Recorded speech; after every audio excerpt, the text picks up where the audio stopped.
आज hydroboration oxidation method તમારે જોવાની છે एक्चुअली આ સેમી મેથડ છે તો પહેલા તો આ ફર્સ્ટ મેથડ તમે એવું કહી શકો કે આલ્કિન સંયોજનો જે છે એ આલ્કિન સંયોજનોમાંથી તમારી પાસે આલ્કોહોલ મેળવવાની મેથડ છે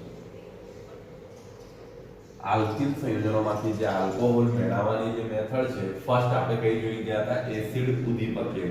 જલીયકરણ દ્વારા સેકન્ડ મેથડ તમારી પાસે જે છે હાઇડ્રોબોરેશન ઓક્સિડેશન મેથડ એમાં તમે પણ શું કરવાના છે એમાં પણ આલ્કિન માંથી આપણે શું એ મેળવીશું આલ્કોહોલ બનાવીશું એટલે આલ્કિન માંથી આલ્કોહોલ બનાવવાની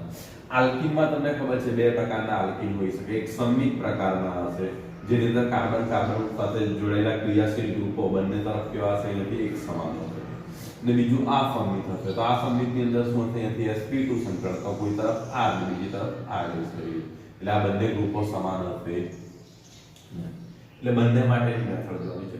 હવે પહેલા તો આ મેથડના કેટલાક ઇમ્પોર્ટન્ટ પોઈન્ટ તમે જોઈ લો કે એની અંદર શું છે પહેલા તો આ મેથડ ની અંદર શું થાય છે એને ઉપરથી સમજી લઈએ ત્યાર પછી એને ટેક્સ્ટ બુક ની વાઇઝ સમજવાનો પ્રયત્ન કરીએ તો પ્રથમ સ્ટેપ તમારે આ મેથડ ની અંદર ખાસ ધ્યાનમાં રાખવાનું છે આલ્કિન સંયોજનોમાંથી શેના માટે છે આલ્કોહોલ બનાવવા માટે આ મેથડને તમે HBO તરીકે પણ શોર્ટમાં ઓળખી શકો એટલે હાઇડ્રોબોરેશન ઓક્સિડેશન દ્વારા હવે આ મેથડની અંદર શું થતું હોય છે તો પરોક્ષ રીતે શું થતું હોય છે યોગશીલ પ્રક્રિયા થઈ પાણીના જે અણુઓ છે એ અણુનું ઉમેરણ થતું હોય છે એટલે ઇનડાયરેક્ટલી H+ ને બીજું તમારી પાસે કેવું હોય છે OH- યોગશીલ પ્રક્રિયા અને પરોક્ષ રીતે એટલે કેવું હશે કે ઇનડાયરેક્ટલી પાણીના જે અણુઓ છે ડાયરેક્ટ આપણે પાણીને એટલે H2O ની ડાયરેક્ટ પ્રક્રિયા કરવાના નથી H આપણને બીજા કોઈ તત્વમાંથી સંયોજનમાંથી મળતું હશે OH બીજા કોઈ સંયોજનમાંથી મળતું હશે એટલે આપણને જે અંતિમ નિપજ મળશે એની અંદર આ વસ્તુ ઉમેરાયેલી જોવા મળશે H ને OH એટલે આપણે એવું કહી શકીએ હા પરોક્ષ રીતે અથવા તો અપ્રત્યક્ષ રીતે અપ્રત્યક્ષ એટલે કે ડાયરેક્ટ પાણીના અણુનું ઉમેરણ થશે નહીં તમારી પાસે હવે આની અંદર તમે શેનો યુઝ કરવાના છે તો આપણી પાસે અહીંથી ત્રણ મુખ્ય પોઈન્ટ ધ્યાનમાં રાખવાનો છે એક તો તમારી પાસે અહીંયાથી BH3 નો યુઝ થશે અને એ ડાઈ ફોર્મમાં હોય છે એટલે કે આપણે એને બને ત્યાં સુધી આ રીતે દર્શાવીશું ડાઈ સ્વરૂપે અસ્તિત્વ ધરાવે છે પણ સમજવા માટે આ રીતે દર્શાવીશું બીજું તમારી પાસે એક પેરોક્સાઇડની જરૂર પડે છે અને જે બેઝિક માધ્યમમાં હોવું જોઈએ એટલે OH- જનરલી આપણે સોડિયમ હાઇડ્રોક્સાઇડ રાખતા હોઈએ છીએ જનરલી શેનો યુઝ કરતા છે સોડિયમ હાઇડ્રોક્સાઇડ જ્યાંથી આપણને OH- મળતા હોય છે એટલે બેઝિક માધ્યમ તમારું જળવાઈ રહે છે આ એક પ્રક્રિયા હોય છે હવે તમને હું કહી દઉં H+ નું ઉમેરણ આ BH3 માંથી આપણને શું મળતું હોય છે H+ મળતું હોય છે અને જે આ પેરોક્સાઇડ છે H2O2 એમાંથી આપણને શું મળતું હોય છે OH અને આ બંને સંયોજનો ભેગા મળીને શું કરતા હોય છે પાણીનું ઉમેરણ કરતા હોય છે એટલે આ તમારી બેઝિક પ્રક્રિયા છે અને ચોથો નિયમ અહીંયાથી જે લખી દઈએ કે માર્કોનિક નો જે નિયમ છે એનાથી વિપરીત નિયમ એટલે એન્ટી માર્કોનિકના નિયમનું પાલન થતું જોવા મળે છે આટલા પોઈન્ટ્સ તમને આ પ્રક્રિયા સમજવા માટે ધ્યાનમાં હોવા જરૂરી છે ઇમ્પોર્ટન્ટ પોઈન્ટ કહેવાય એના ફર્સ્ટ એ મેથડ શેના માટે છે આલ્કિન સંયોજનો જે હશે એ આલ્કિન સંયોજનોમાંથી આલ્કોહોલની બનાવટ માટેની એક મેથડ છે હવે એ મેથડની અંદર શું થાય છે તો આ પ્રત્યક્ષ રીતે પાણીના અણુનું ઉમેરણ થતું હોય છે કારણ કે આપણે આલ્કોહોલ બનાવવાના છે એટલે OH ગ્રુપ તો જોઈશે પણ સાથે સાથે બીજું કોઈ ઉમેરાતું હોય છે H એટલે કે તમે ઇનડાયરેક્ટલી ગણો તો H2O બનતું હોય છે બીજું કે આના પ્રક્રિયા કરવા માટે આપણે જરૂરિયાત શેની છે તો BH3 જોઈએ છે જે ડાઈ સ્વરૂપમાં અસ્તિત્વ ધરાવે છે એટલે આપણે એને 2 લખીએ છીએ બીજું પેરોક્સાઇડની જરૂર પડતી હોય છે પણ પેરોક્સાઇડ કયા માધ્યમમાં હાજર હોવું જોઈએ બેઝિક માધ્યમમાં અને એના માટે આપણે જનરલી સોડિયમ હાઇડ્રોક્સાઇડનો યુઝ કરતા હોઈએ છીએ હવે આની અંદર જે પાણીના અણુનું ઉમેરણ થતું હોય છે કઈ રીતે ઉમેરાતું હોય છે આ BH3 માંથી આપણને શું મળતું હોય છે H+ મળતું હોય છે અને H2O માંથી આપણને શું મળતું હોય છે OH મળતું હોય છે બીજું કે આ જ્યારે પ્રક્રિયા થાય છે ત્યારે એન્ટી એટલે માર્કોનિક્સના નિયમ કરતા વિપરીત નિયમ હવે માર્કોનિક્સના નિયમમાં શું હતું તો તમને કદાચ યાદ હોય તો આ જે કાર્બન કાર્બન વચ્ચે દ્વિબંધ રહે એમાં જે કાર્બન પર હાઇડ્રોજનની સંખ્યા ઓછી હોય તેની સાથે તમારો કયો નેગેટિવ પાર્ટ જોડાતો હતો તમને યાદ હોય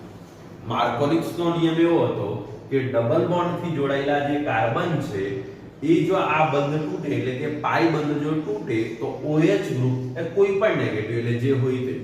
આગલા ચેપ્ટરમાં આપણે હેલાઇડ ગ્રુપ લેતા હતા હેલોજન વાળા ચેપ્ટરની અંદર તમારો જે નેગેટિવ પાર્ટ કયા કાર્બન સાથે જોડાતો હતો જે કાર્બન પર હાઇડ્રોજનની સંખ્યા ઓછી હોય આની અંદર શું છે એના કરતા વિપરીત તો નેગેટિવ પાર્ટ કયા કાર્બન સાથે જોડાશે જેના પર હાઇડ્રોજનની સંખ્યા વધારે હશે એટલે બેઝિકલી આપણને આટલી જગ્યા થઈ ગઈ છે હવે હું ફર્સ્ટ પ્રક્રિયા લખું સપોઝ સંમિત કાર્બન માટે હું ફર્સ્ટ રિએક્શન લખવાની ટ્રાય કરું તમે આટલા પોઈન્ટને ધ્યાનમાં રાખીને લો બીજું તમને ખાસ ધ્યાન હોવું છે આલ્કોહોલ તમે બનાવવાના છે તો સપોઝ હું લઈ લેમ છું અહીંથી CH2 અને CH2 ઇથીન લઈ લેમ છું હવે આ પ્રક્રિયા થવા માટે આપણને શેની જરૂર પડશે તો આપણને એક વસ્તુ અહીંથી ખબર છે કે BH3 ની જરૂર પડશે કોઈસોમાં બીજું પેરોક્સાઇડ ની જરૂર પડે છે અને તેનો માધ્યમ હશે બેઝિક માધ્યમ હશે OH માઈનસ નામમાં હાજર છે અધરવાઇઝ સોડિયમ હાઇડ્રોક્સાઇડ લખી દો હવે આ પ્રક્રિયાની અંદર શું થતું હશે તો જુઓ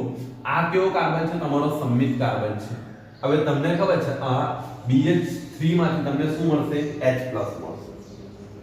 એટલે H મળશે ડાયરેક્ટલી ને H2O માંથી તમને શું મળશે OH એટલે તમે ડાયરેક્ટ જો આટલા વ્યૂ પરથી ડાયરેક્ટ રિએક્શન લખવા જાવ તો તમારી રિએક્શન કઈ આવી થઈ જશે CH2 છે અહીંયા આની સાથે શું જોડાઈ જશે H અહીંયાથી શું જશે CH2 આની સાથે શું જોડાઈ જશે OH એટલે આ તમારી ડાયરેક્ટલી CH3 CH2 OH પ્રાથમિક આલ્કોહોલ થઈ જશે તમે જુઓ તમારું આલ્કોહોલ ગ્રુપ જે કાર્બન સાથે જોડાયેલું છે તે બીજા કેટલા કાર્બન સાથે જોડાયેલું છે એક કાર્બન સાથે જોડાયેલું છે એટલે આ સમમિતીય હશે તો આપણને કોઈ પ્રોબ્લેમ નથી બીજું તમે જુઓ અહીંયાથી ધ્યાન આપો તો આ સમમિતીય હોય તો પ્રોબ્લેમ એની અંદર જ આવે છે આ સમમિતીય કારણ કે માર્કોનિક્સનો નિયમ ક્યારે લગાડવો પડે છે જો સમમિતીય હોય તો આપણને કોઈ પ્રોબ્લેમ જ નથી માર્કોનિક્સના નિયમની જરૂર આપણને આ સમમિતીયની અંદર જ પડતી હોય છે ખાસ તો અહીંથી જો CH3 અહીંયાથી તમારી પાસે શું હશે CH અને અહીંયાથી શું લખી CH2 આ તમારી પાસે શું છે પ્રોપી પ્રક્રિયા આ જ રીતે થશે અહીંયાથી આ જ વસ્તુ BH3 અને અહીંથી ટ્વાઇસ હશે તમારી પાસે શું હશે H2O2 અને અહીંયાથી શું હશે સોડિયમ હાઇડ્રોક્સાઇડ ડાયરેક્ટ હવે આ પ્રક્રિયા થતી હશે તો ક્લિયર કટ છે તમારી પાસે અહીંયાથી H ને અહીંયાથી શું મળતું હશે OH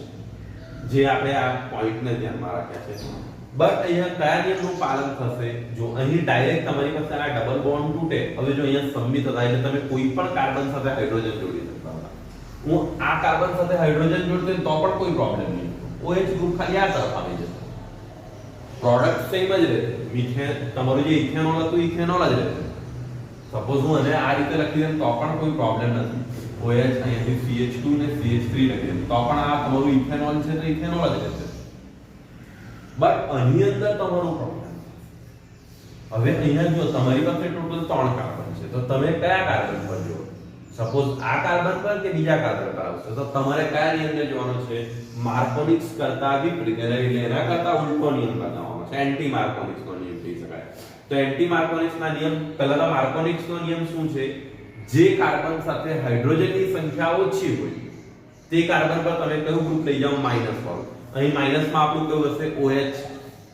તો જો આ કાર્બન પર હાઇડ્રોજનની સંખ્યા ઓછી પણ આપણે શું કરવાનું છે એના કરતા વિપરીત નિયમ લગાવવાનો એટલે અહીંયા શું લાવવાનું પ્લસ ને આના પર શું લઈ જવાનું છે માઈનસ એટલે તમારી પાસે અહીંથી શું હશે CH3 CH2 થઈ જશે બરાબર ને H છે બીજો H આવશે એટલે H અને અહીંયાથી તમારી પાસે શું રહેશે CH2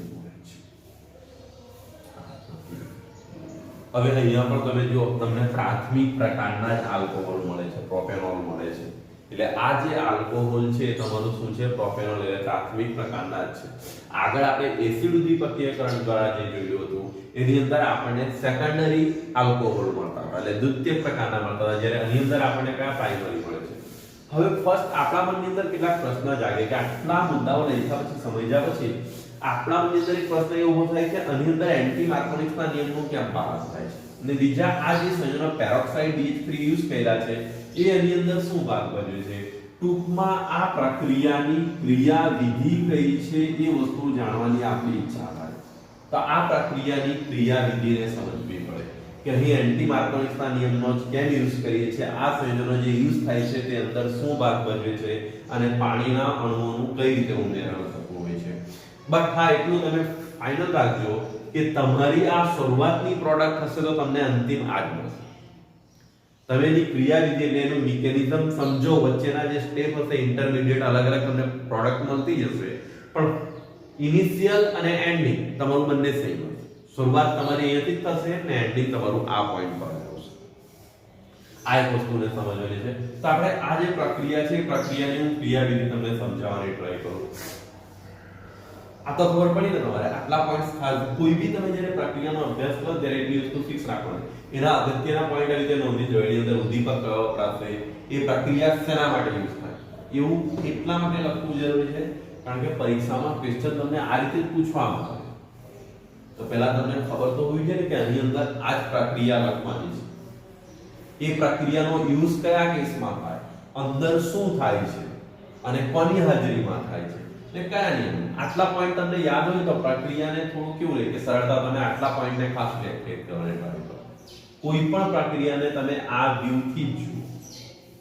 હું એ રીતે સમજાવું કે ના સમજાવું અલગ વસ્તુ છે, પણ તમે જ્યારે કરવા બેસો તમારી તૈયારી ત્યારે તમારે આટલા પોઈન્ટ્સને ધ્યાનમાં રાખવાના. હવે એવું જરૂરી નથી કે દર વખતે આ બધા જ પોઈન્ટ આવે,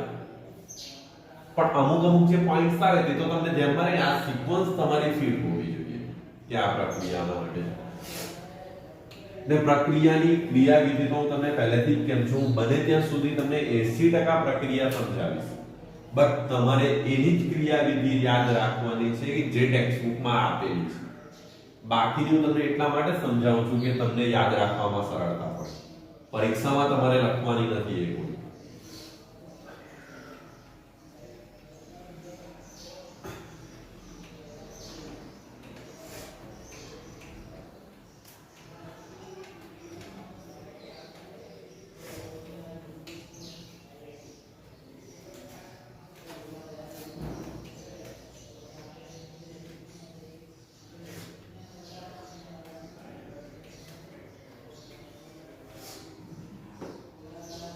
चलो फर्स्ट प्रक्रियाને સમજવાની ટ્રાય કરીએ. તો આપણે શું લીધું હતું, પ્રોપીન. અહીંયાથી પ્રોપીન લઈ લઈએ, CH3 CH અને અહીંયાથી CH2. આ પ્રોપીન છે. આ પ્રક્રિયા તમારી શેની હાજરીમાં થવાની છે, BH3. તેને હું આ રીતે લખી શકું ને, HBH2. આ રીતે લખીએ એનું પ્રાઇસ આપણે લખ્યા હતું ને BH3, એને આપણે પ્રાઇસ ફોર્મમાં લખતા હતા તો ઇનડાયરેક્ટલી આ H આ તરફ લખેલું છે. જો કે આપણે એ પણ હમણાં તો ખાલી તમને આ રીતે લખું છું ટેક્સ્ટ બુકમાં, બેઝિકલી હમણાં તમે આ રીતે સમજો, BH H ને RH. આ રીતે તમે આ સ્ટેપને આ રીતે સમજવાનો પ્રયત્ન કરો. હાલના તબક્કે તમારી પોઝિશન આ રીતની છે, H B H ને આ તરફ તમારી પાસે H હશે. એ ટ્વાઇસ ફોર્મમાં હશે, ડબલ અને एक्चुअली કેવું છે, જે રીતે ઓક્સિજનનો સિંગલ અણુ અસ્તિત્વ ધરાવતો નથી, O2 સ્વરૂપમાં લખવું પડે તે રીતના આ પણ કેવું હોય છે, એના ડાયરેક્ટ ફોર્મમાં જ અસ્તિત્વ ધરાવતું હોય છે. હવે આ પ્રક્રિયા આપણી થશે, એટલે આ પ્રક્રિયાને સમજવાની ટ્રાય કરીએ. તો ફર્સ્ટ જ્યારે એના પર ફોકસ કરીએ તો આ વસ્તુ પર ફોકસ કરો, BH3 પર. તો BH3 ની एक्चुअली તમે જ્યારે કરો ત્યારે તમારે બોરોનની ઇલેક્ટ્રોન રચનાને ધ્યાન આપવી પડે કે બોરોનની ઇલેક્ટ્રોન રચના કઈ છે. તો તમે જો બોરોનનો જે પરમાણુ ક્રમાંક છે એ પરમાણુ ક્રમાંક છે 5. બરાબર, તેની ઇલેક્ટ્રોન રચના લખવા જાવ તો તમારી પાસે કઈ છે 1s2 2s2 ને 2p1. આ રીતની છે તેની ઇલેક્ટ્રોન રચના. જો તમે એને આપણે એક અક્ષર ડ્રો કરીને લખીએ તો અહીંથી 1s માં જો તમારી પાસે આ રીતે 2 ઇલેક્ટ્રોન હોય છે, 2s ની અંદર પણ તમારી પાસે 2 ઇલેક્ટ્રોન હશે અને p કક્ષકની અંદર કેટલી 3 કક્ષકો પડે છે, x y ને z. હવે જો x y માં તો કોઈ નહીં હશે, બરાબર, એના 5 ઇલેક્ટ્રોન આવી ગયા ને, બે આ તરફના. પણ જ્યારે ઉત્તેજિત અવસ્થામાં આવે છે બોરોન પરમાણુ ત્યારે એની શું પોઝિશન થાય છે, તો તમને ખબર છે ઉત્તેજિત અવસ્થામાં શું થશે, આ 2s કક્ષકમાંનો એક ઇલેક્ટ્રોન ક્યાં જતો રહેશે, py કક્ષકમાં ઇલેક્ટ્રોન ક્યાં જતો રહેશે, તો આ 1s તો સેમ રહેશે, તમારે મેન્ટેન થશે. બટ અહીંયા 2s આની અંદર એક ઇલેક્ટ્રોન રહી જશે અને આ તરફ તમારી પાસે એક ઇલેક્ટ્રોન અહીંયા આવી જશે, એક ઇલેક્ટ્રોન આની અંદર આવી જશે, પણ હજી પણ આ જગ્યા તમારી ખાલી બોલે છે. pz કક્ષક શું બોલે છે, ખાલી બોલે છે. એટલે આની પાસે એક એવી ઓર્બિટ હશે આ રીતની pz જે હજી એની પાસે ખાલી હશે, જેની અંદર એક પણ ઇલેક્ટ્રોન હશે નહીં. એટલે આ શું કરશે, ઇલેક્ટ્રોન મેળવવાનો ગુણધર્મ ધરાવશે.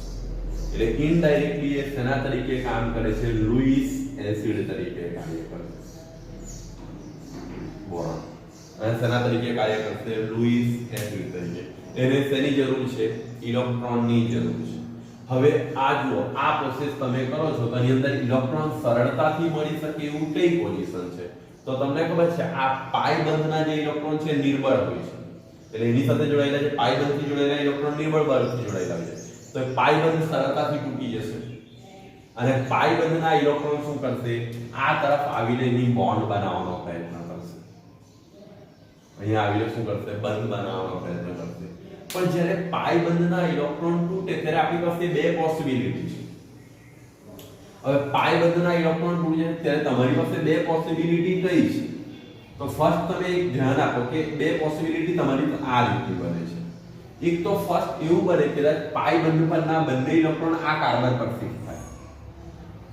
જેથી સમજો, બંધ તૂટશે ત્યારે શું થાય? બે માંથી કોઈ એક કાર્બન પોતાની તરફ બંને ઇલેક્ટ્રોન ખેંચે અને પછી એનું ડોનેશન કરે બંધ બનાવવામાં. તો એક પોસિબિલિટી તમારી પાસે આ રીતે રહી, CH3 CH અને અહીંયાથી CH આ બંધ તૂટો ત્યાંથી CH2 થશે. બંને ઇલેક્ટ્રોન આને મેળવી લીધા અને પછી ઇલેક્ટ્રોન એને દાખલ કર્યા તો આના પર હવે આને ઇલેક્ટ્રોન ખેંચી લીધા તો આના પર કયો ચાર્જ આવી જશે? પોઝિટિવ. એક પોસિબિલિટી આ છે, સપોઝ આ કાર્બને બંને ઇલેક્ટ્રોન ખેંચ્યા આ તરફના કાર્બને તો આના પર તો કયો ચાર્જ આવી ગયો? પોઝિટિવ ને ઇનડાયરેક્ટલી એનો એક ઇલેક્ટ્રોન ગયો ને. બીજી પોસિબિલિટી એવું પણ છે ને કે આ કાર્બન ઇલેક્ટ્રોન ખેંચી લે, આ કાર્બન ઇલેક્ટ્રોન ખેંચે તો પોઝિશન કઈ થઈ જશે? અહીંયાથી CH3 CH અને અહીંયાથી કયો આવી જશે? CH2 બટા પોઝિટિવ ચાર્જ આના પર આવી જશે. હવે જો આ બંને બે કેટાયન બનવાના પોસિબિલિટી છે, પણ તમે જો બે માંથી સ્થિરતા કોની વધારે છે? કોણ સ્ટેબલ છે આ બે માંથી? આ કાર્બન સ્ટેબલ છે. કેમ? કારણ કે આ સેકન્ડરી પ્રકારનો છે. તમે જુઓ આનું જે બંધારણ જુઓ, H અને સાથે આ તરફ C ને આ તરફ C છે. જ્યારે આ કાર્બન તમારું જુઓ તો એ પ્રાઇમરી પ્રકારનો છે, બીજા એક જ કાર્બન સાથે જોડાયેલો છે. એટલે સ્ટેબિલિટી વાત કરો તો તમારી કોની હશે? સેકન્ડરીની. એટલે આ જ પ્રોસેસની અંદર શું થશે? આગળ વધશે. ખબર પડે છે? એટલે ઇનડાયરેક્ટલી તમે માત્ર નેનો સેકન્ડ જેટલા સમયમાં, વાસ્તવમાં એવું બનતું નથી, આ જસ્ટ સમજવા માટે છે. વાસ્તવમાં ખૂબ જ ટૂંકા સમય માટે આના પર કયો ચાર્જ ઉત્પન્ન થાય છે? પોઝિટિવ. આ કાર્બન પર કયો ચાર્જ આવશે? પોઝિટિવ ચાર્જ આવશે. હવે જ્યારે પોઝિટિવ ચાર્જ એ કાર્બન પર આવશે તો જો અહીંયા ફર્સ્ટ બે પ્રોસેસ એક પેરેલલ ચાલે છે. આપણે જસ્ટ તમને કીધું કેટાયન જેવું બને છે, વાસ્તવિકતા તો એવી હોતી નથી. એ પ્રોસેસ નેનો કે પીકો સેકન્ડની અંદર જ પતી જાય છે. હા, એક વસ્તુ આટલી ક્લિયર છે કે પાઈ બંધમાંના ઇલેક્ટ્રોન આ તરફ આવીને બોરોન સાથે બંધ બનાવવાનો પ્રયત્ન કરે છે. તો બીજી તરફ અને શું છે? આના પર પોઝિટિવ ચાર્જ આવ્યા છે. આના પર કયો ચાર્જ છે? પોઝિટિવ ચાર્જ તમારી એ કાર્બનની પાસે તમારી પાસે છે. તો હવે એ શું કરશે? એટલે કે એની પાસે જે એ ચાર્જ છે તો એ શું કરશે? આ તરફથી તમારા એક હાઇડ્રોજનને ખેંચવાનો પ્રયત્ન કરશે. એને મદદ કરવા કોણ જશે? હાઇડ્રોજન.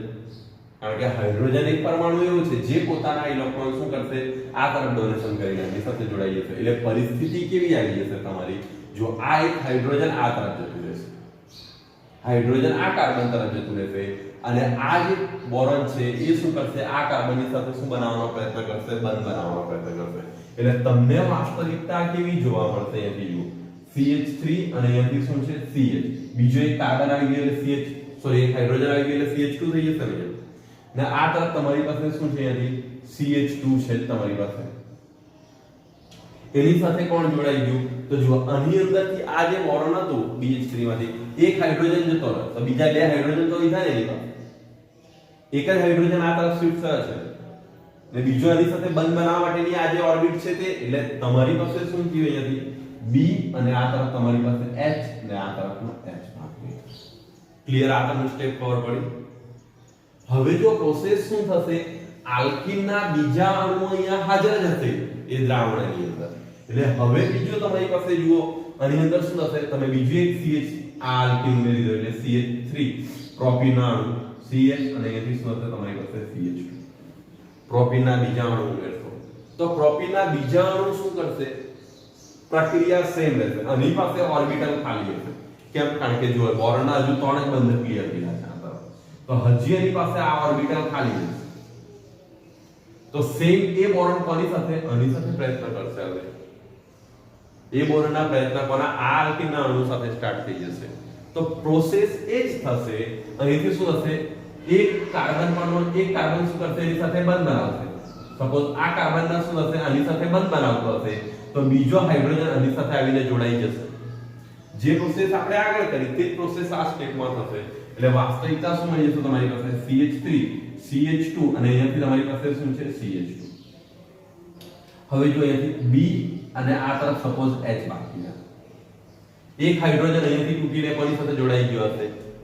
આ ભાગ સાથે જોડાઈ ગયો હશે તમારી પાસે એટલે અહીંયા શું થઈ ગયું છે તમારી પાસે CH3 CH2 ને આ તરફ તમારી પાસે શું હશે CH તો ત્યાં આવી ગયો છે અહીંયાથી શું હશે તમારી પાસે જો અહીંયાથી હું ફરીથી તમને એક સ્ટેપ સમજાવવાની ટ્રાય કરું છું તમારે અહીંયાથી કઈ અવસ્થા મળી ગઈ છે આ તરફ તમે જુઓ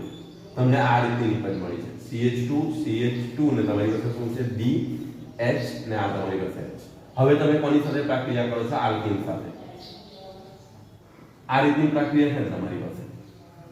આ સ્ટેપમાં તમારી પ્રક્રિયા આ રીતે થવાની છે અહીંયાથી સમજવાની ટ્રાય કરો ઇલેક્ટ્રોનની જરૂર કોને છે બોરોનને કારણ કે કોના તરીકે કાર્ય કરે છે લુઈસ એસિડ તરીકે એને ઇલેક્ટ્રોન મળશે ક્યાંથી નિર્બળ પાઇબંધમાંના ઇલેક્ટ્રોન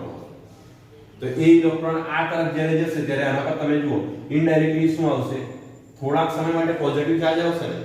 તો એ પોઝિટિવ ચાર્જ આવે તો એ કોને ખેંચશે હાઇડ્રોજનને ખેંચશે અહીંયાથી એટલે ઇનડાયરેક્ટલી આના પર કયો ચાર્જ આવી તમારા એક હાઇડ્રોજન એની સાથે જોડાશે એટલે શું જશે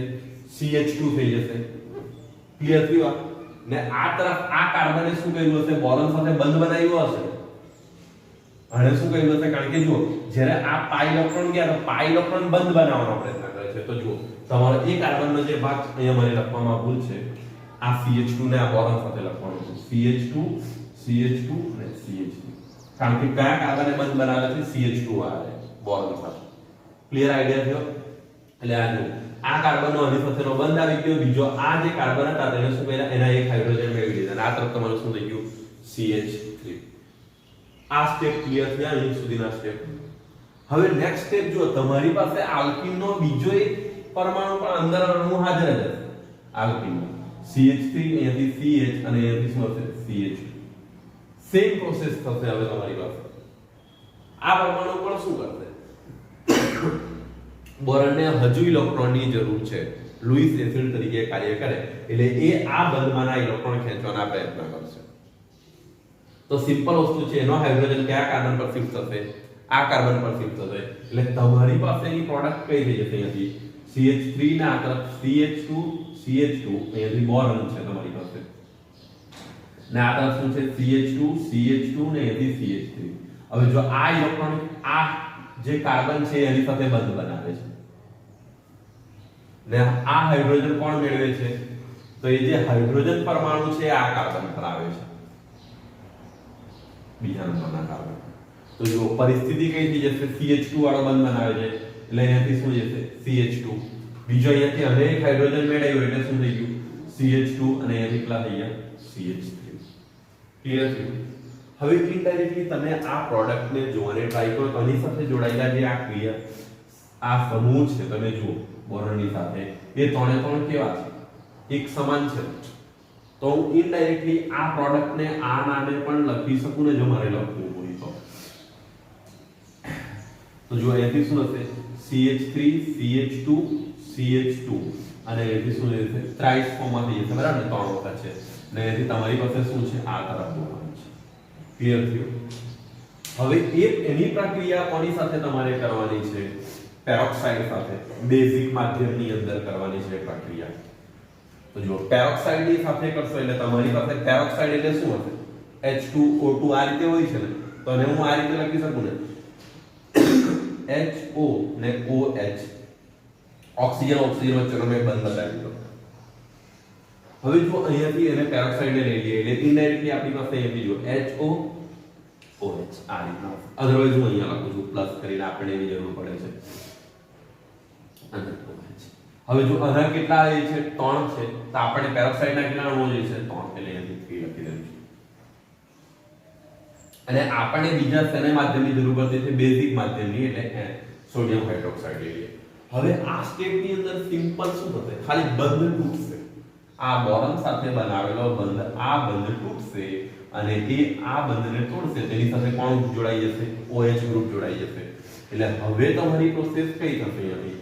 CH3 અને અહીંયાથી શું હશે CH2 CH એ બંધ તૂટશે નથી જો 3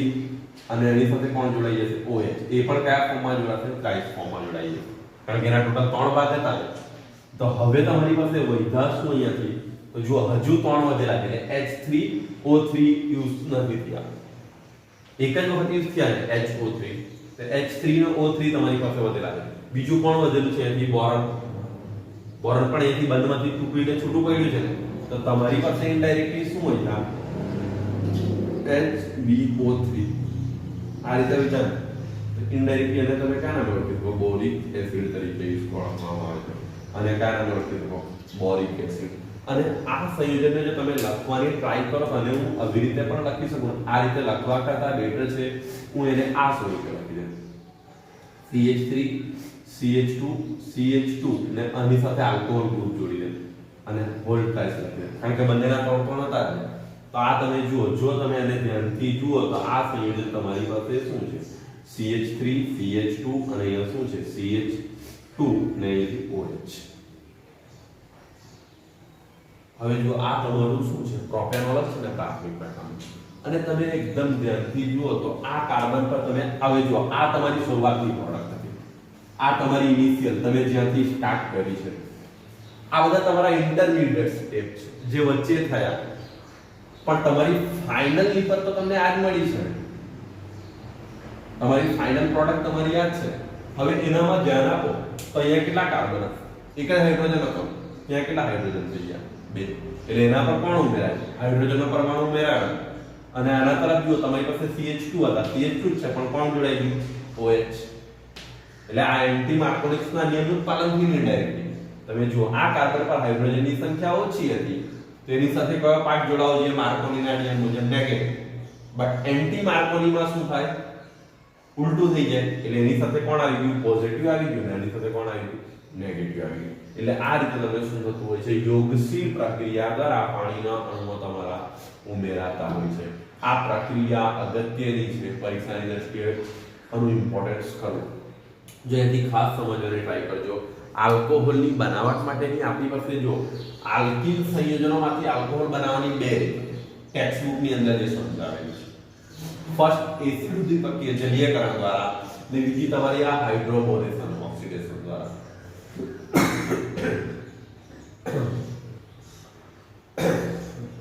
એટલે આ બંને મેથડ તમારે એકદમ ક્લિયર કમ્પ્લીટ હોવી જોઈએ હવે આપણી પાસે કાર્બોનિલ સમૂહો દ્વારા છે કાર્બોનિલ સમૂહમાં પણ બે મેથડ આપવામાં આવેલી છે તમે જુઓ ને ત્યાર પછી તમારી પાસે કોના દ્વારા છે ગ્લિગ્નાઇટ પ્રક્રિયા દ્વારા એટલે મુખ્ય ત્રણ રીતો છે પણ પહેલી બે રીતો જે છે એની અંદર પેટા બે રીતો આપવામાં આવેલી છે એટલે કદાચ એવું પણ પૂછી શકાય તમને આલ્કિલ સંયોજનોમાંથી આલ્કોહોલ બનાવવાની રીત સમજાવો તો તમારે આ બંને રીતો સમજાવવી પડે એસિડ ઉદ્દીપકીયકરણ દ્વારા અને બીજી કઈ છે તમારી આ હાઇડ્રોબોરેશન ઓક્સિડેશન દ્વારા એટલે આ બંને મેથડોને તમારે સમજાવવી પડે છે એ જ રીતે આપણી પાસે કાર્બોનિલ સમૂહ દ્વારા છે હવે કાર્બોનિલ સમૂહ વાળી જે પણ મેથડો છે બંને મેથડોને આપણે કાલના લેક્ચરની અંદર એક સાથે